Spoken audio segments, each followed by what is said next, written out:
नमस्कार दोस्तों, मैं हूं आपके साथ काजल सोनी। स्वागत है आप सभी का दैनिक भास्कर के डिजिटल प्लेटफॉर्म पर। देश में आज यानी 1 अप्रैल 2026 से जनगणना का पहला चरण शुरू हो गया है। इस चरण में मकान और परिवार से जुड़ी जानकारी के लिए 33 सवालों का सेट तैयार किया गया है।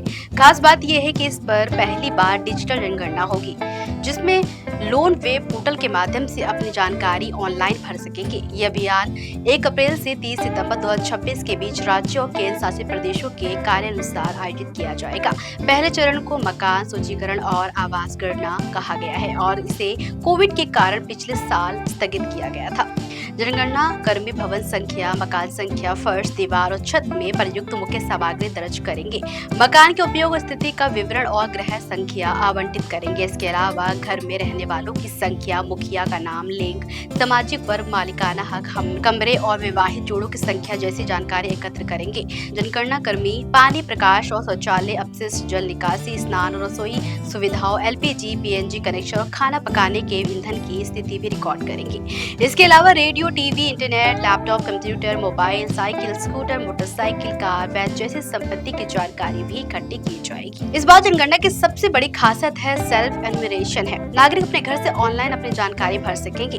ये सुविधा 16 भाषाओं में उपलब्ध होगी और इसके लिए 15 दिनों का समय मिलेगा।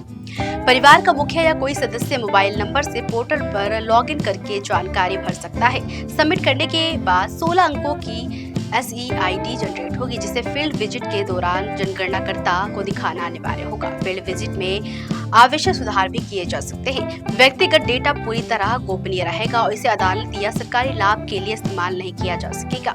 सेल्फ एन्यूमरेशन करने के लिए नागरिक पोर्टल पर जाए, मोबाइल नंबर से लॉगिन करें, मानचित्र पर घर का स्थान चिन्हित करें, परिवार का विवरण भरें और सबमिट करें। जानकारी जमा होने के बाद CEID प्राप्त करें और एन्यूमरेट को दें। स्वतंत्रता के बाद 8वीं जनगणना है ये। पिछली जनगणना वर्ष 2011 में हुई थी। इस बार की प्रक्रिया पूरी तरह गोपनीय होगी और RTI के माध्यम से जानकारी सार्वजनिक नहीं होगी।